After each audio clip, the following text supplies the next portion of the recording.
بسم اللہ الرحمن الرحیم۔ السلام علیکم ناظرین، میں ہوں ڈاکٹر علی اور آپ دیکھ رہے ہیں میرا فیس بک اور یوٹیوب چینل۔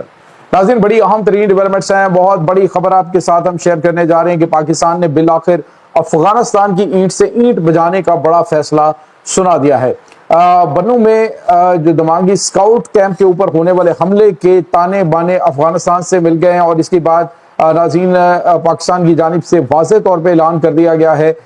اس کی تمام تر ڈیٹیل، جبکہ دوسری طرف ناظرین ایران کے ہاتھ بڑا خزانہ سمندر میں لگ گیا ہے اور یہ ایک بہت بڑی کامیابی اس وقت قرار دی جا رہی ہے ایران کی طرف سے۔ اس کی تمام تر ڈیٹیل، جبکہ دوسری طرف ناظرین ایک اور بڑی اور اہم ترین خبر ہے کہ عالمی طاقتوں نے ہاتھ ملا لیے ہیں اور تائیوان پر امریکہ نے چین کو گرین سگنل دے دیا ہے۔ اس کی تمام تر ڈیٹیلز بھی آپ جان پائیں گے۔ ویڈیو کی تفصیل میں جانے سے پہلے اگر آپ نے ہمارے اس چینل کو سبسکرائب نہیں کیا ہوا تو آپ سے گزارش ہے کائنڈلی اس کو سبسکرائب کر لیں اور بیل آئیکن کو ضرور دبا دیں تاکہ ہماری آنے والی ویڈیوز سب سے پہلے آپ تک پہنچ سکیں۔ ناظرین، ہم آپ کے شکر گزار ہیں جو آپ ہمارے ویلاگز کو دیکھنے کے لیے وقت نکالتے ہیں اور کمنٹ سیکشن میں اپنی محبتوں کا اظہار بھی کرتے ہیں۔ ناظرین، اس وقت صورتحال بڑی تیزی سے بدل رہی ہے، معاملات یکدم جو ہے وہ کوئی اور رخ اختیار کر رہے ہیں۔ ایک طرف تو پاکستان کے اوپر ہونے والے خوفناک حملے، آپ اندازہ لگائیے کہ ابھی تک پچھلے 4 دنوں سے پاکستان پر ہونے والے حملوں میں 37 پاکستانی جوان اور سویلینز جو ہیں وہ شہید ہو چکے ہیں اور اس کے تمام تر جو تانے بانے ہیں وہ دہشت گردی کے افغانستان سے مل رہے ہیں۔ ناظرین، ابھی جو دمانگی کیمپ جو ہے وہ گلگت اسکاؤٹس کے اوپر جو حملہ ہوا تھا، اس کے اب تانے بانے افغانستان سے ملے ہیں۔ جو خود کچھ حملہ آور جلال الدین ہے اس کا تعلق افغانستان سے ہے اور افغانستان شہری کا پاکستان کے اوپر خود کچھ حملہ اور اس طرح سے دہشت گردانہ کارروائیوں میں متعدد شواہد سامنے آنے کے بعد پاکستان تو ویسے یہ کارروائی آج سے چند دن پہلے کرنا چاہتا تھا، لیکن چائنا اور اس کے بعد قطر اور جو دیگر پاکستان کے دوست ممالک ہیں انہوں نے کہا کہ تھوڑا سا وقت دے دیں اور پاکستان نے کہا کہ ہم جانتے ہیں ان کی نیچر سے واقف ہیں لیکن یہ باز نہیں آئے اور اب ایک بار پھر پاکستان کو خون میں نہلانے کی گھنونی کوشش انہوں نے کی ہے۔ ناظرین، اب پاکستان نے فیصلہ کیا، پاکستانی وزیر دفاع خواجہ آصف صاحب نے بالکل واضح الفاظ میں کہا کہ ہم نے 4 ممالک کے ذریعے ان کے ساتھ نیگوشیشن کرنے کی کوشش کی ہے، ان کے ساتھ بات چیت کی کوشش کی ہے کہ افغانستان کی سرزمین کو پاکستان کے خلاف دہشت گردی کے لیے استعمال نہ ہونے دیا جائے، لیکن یہ باز نہیں آئے۔ ان کا ایک ہی علاج ہے کہ ان کو جو ہے وہ جو زبان سمجھ آتی ہے اسی زبان میں ان سے بات کی جائے، اور ناظرین جو بات ان کو سمجھ آتی ہے وہ ہے بارود کی بات، وہ ہے ناظرین گولی کی زبان، جس میں ان سے بات کی جائے تو انہیں سمجھ آتی ہے۔ بالآخر پاکستان نے افغانستان پر دوبارہ سے حملوں کا اعلان کر دیا ہے۔ ناظرین، یہ جو افغانستان سے دہشت گردی پاکستان میں ہو رہی ہے، اس کی جو تازہ ترین لہر ہے، اس کے پیچھے بھارت کی خفیہ ایجنسی را کا ہاتھ اور اعلانیہ طور پہ اس دہشت گرد نیٹ ورکس کو سپورٹ کرنا ہے۔ ناظرین، یہاں پہ آپ کو یہ بتاتے چلیں کہ ممکنہ طور پہ آج رات دشمن کے اوپر قہر ڈھا دیا جائے اور یہ سلسلہ جاری رہے گا۔ یہ نہیں ہوگا کہ یہ ضرب للحق جو ہے اس کو اب اس میں پاس دیا جائے جب تک کہ اپنے حتمی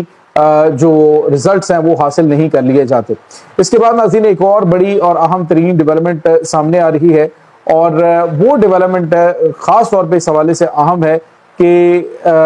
اس وقت ایران چونکہ چاروں طرف سے امریکہ نے ناکہ بندی کر رکھی ہے، باوجود اس کے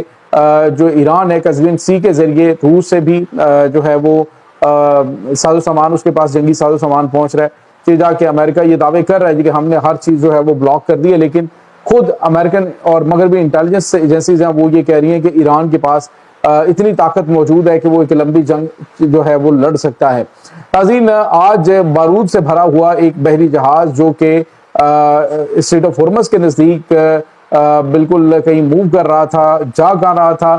اس کی منزل جو ہے وہ اسرائیل تھی، اس کو پکڑ لیا گیا ہے اور اسے اپنے قبضے میں لے لیا گیا ہے۔ یعنی یوں سمجھ لیجئے کہ ان حالات کے اندر کہ جب آس پاس سے سپلائی لائن جو ہے اس کو کاٹا گیا ہے تو ایران کے ہاتھ یہ جو بارود سے بھرا ہوا، یہ جو ہتھیاروں سے بھرا ہوا بحری جہاز ہے، اس کا لگ جانا یہ ایک بڑا اشارہ بھی ہے کہ اللہ تعالیٰ ان کی مدد کر رہا ہے اور کس طرح سے جا کہاں پہ رہا تھا اور ان کے خلاف اب استعمال ہونے کے لیے یہ ایران کے پاس جہاز پہنچ چکا ہے۔ تو ناظرین کل ہی ابھی جو عمان کے ساحل ہیں ان کے قریب ایران نے ایک میزائل مار کے جو انڈین تیل بردار بحری جہاز ہے اس کو تباہ کر دیا تھا، اور اب آج خبر آ رہی ہے کہ وہ مکمل طور پہ سمندر میں ڈوب چکا ہے۔ تو ناظرین کوئی بھی اس وقت ملک جو ہے جو ایران کے خلاف کھڑا ہو رہا ہے، ایران کو اپنا دشمن بنا رہا ہے، اب سمندر کے ذریعے تو تجارت انہوں نے کرنی ہے، کیونکہ سب سے سستی تجارت سمندری راستے سے پڑتی ہے۔ تو سمندر میں سے اگر آپ نے گزرنا ہے، کہتے ہیں کہ دریا سے میں بھی رہنا اور مگرمچھ سے دشمنی بھی، تو یہ بالکل بھی اچھی بات نہیں ہے۔ تو اب ناظرین جو خبر ہمارے پاس آ رہی ہے، ایران کو تو یہ بڑی کامیابیاں مل رہی ہیں، لیکن دوسری طرف جو دو بڑی طاقتیں ہیں، جس میں ایک تو ناظرین چائنا اور دوسرا امریکہ، کل تک یہ ممالک جو ہیں وہ ایک دوسرے کے اوپر پابندیاں لگا رہے تھے کہ تم چھوٹے ملکوں کو، تم نے اس سے تجارت کی ہے، لو تمہارے اوپر پابندیاں، تمہارے اوپر ٹیرف عائد کر دیا گیا، تمہاری جو ہے وہ مارکیٹیں بند کر دی گئی ہیں، تمہارے اوپر اتنے % ٹیرف ہو گیا۔ یعنی کہ جو عالمی بڑی طاقتیں ہوتی ہیں یہ کھیل کھیل رہی ہوتی ہیں۔ تو امریکی صدر ڈونلڈ ٹرمپ کا جو دورہ چائنا ہے، اس نے پوری کی پوری گیم کو پلٹ دیا ہے۔ اب اس کے بعد جو شی جن پنگ ہے وہ بھی امریکہ کا دورہ کرنے جا رہے ہیں۔ انہوں نے کہا جی کہ وہ ہم سے سویابین خریدیں گے۔ ایک صحافی نے پوچھا جی کہ آپ نے جو امریکہ کے اوپر چائنا سائبر اٹیک کرتا ہے تو اس کے بارے میں بات کی، تو اس نے کہا ہاں میں نے بات کی، اور بدلے میں اس نے ہمارے جو ہم ان کے اوپر سائبر اٹیک کرتے ہیں اس حوالے سے بات کی۔ تو اس نے کہا ہم ایک دوسرے کے اوپر اس طرح کے کام جو ہے وہ کرتے رہتے ہیں۔ یعنی ڈونلڈ ٹرمپ جو ہے وہ جو صدر شی ہے اس کے بارے میں کوئی بات سننے کے لیے تیار نہیں تھا۔ دوسری طرف ایک بار پھر انہوں نے پاکستان کا جو ہے وہ شکریہ ادا کیا، پاکستانی فیلڈ مارشل کی تعریف کی، پاکستانی پرائم منسٹر کی تعریف کی، اور ساتھ ہی انہوں نے کہا جی کہ جو ان کی کوششیں ہیں وہ بہت زبردست کی جا رہی ہیں۔ اور ساتھ ہی ساتھ ایک اور سوال جب میڈیا نے ڈونلڈ ٹرمپ سے کیا تو ڈونلڈ ٹرمپ نے کہا کہ مجھے نہیں لگتا کہ تائیوان کے معاملے پہ ہمارے درمیان کوئی جنگ کبھی ہوگی، کیونکہ معاملہ جو ہے وہ حل ہو چکا ہے۔ تو ناظرین معاملہ کیسے حل ہوتا ہے؟ معاملہ ایسے حل ہوتا ہے کہ تائیوان جو ہے وہ ون چائنا پالیسی کی، اس کا جو ون چائنا اس کی پالیسی ہے اس کا وہ حصہ ہے، تائیوان چائنا کا حصہ ہے، اور اس کو عالمی سطح پہ بھی تسلیم کیا جاتا ہے۔ اور امریکہ جو ہے وہ اس سے پیچھے ہٹ جائے گا کہ جی جہاں جہاں پہ میری دشمنی ہے وہاں سے آپ پیچھے ہٹ جاؤ، جہاں جہاں پہ آپ کی دشمنی ہے میں پیچھے ہٹ جاتا ہوں۔ تو اب تائیوان کے معاملے میں امریکہ نے گرین سگنل دے دیا ہے کہ چائنا کا جو ایک دو ٹوک اور واضح موقف ہے کہ جی تائیوان پر کوئی کمپرومائز نہیں، تائیوان ہمارا حصہ ہے، ہمارا علاقہ ہے، اور اس کے آس پاس جو جزیرے متنازع بنانے کی کوشش کی جا رہی وہ بھی ہمارے ہیں۔ تو اب امریکہ نے اس پر حق بھی تسلیم کر لیا ہے اور کہا جی کہ اس پہ ہمارا کوئی جھگڑا نہیں ہوگا، مجھے نہیں لگتا کبھی کوئی جنگ ہماری ایک دوسرے کے ساتھ اس معاملے پہ ہوگی۔ تو مطلب آپ سمجھ سکتے ہیں کہ چیزیں جو ہیں بالکل کرسٹل کلیئر ہوں گی۔ امریکہ کو اندازہ ہو گیا ہے کہ اگر میں ان بڑی طاقتوں کے ساتھ سینگ پھنساؤں گا تو پہلے جو کولڈ وار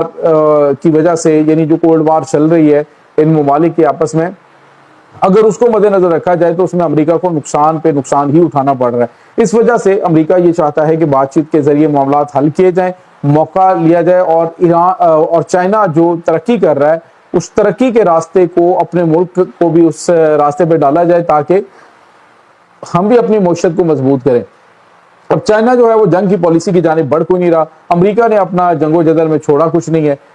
جس کا نتیجہ یہ نکل رہا ہے کہ اب امریکہ کے اندر جو ہے وہ اپنی حکومتوں کے خلاف بڑے پیمانے پہ احتجاج ہو رہا ہے۔ تو یہ ناظرین اس وقت تازہ ترین اپڈیٹس ہیں۔ اس تمام صورتحال کے بارے میں آپ کا کیا کہنا ہے؟ کمنٹ سیکشن میں اپنے خیالات کا اظہار ضرور کیجیے گا۔ انشاءاللہ بہت جلد ملتے ہیں ایک نئی ویڈیو میں، تب تک کے لیے اپنا بہت سارا خیال رکھیے گا۔ اللہ حافظ۔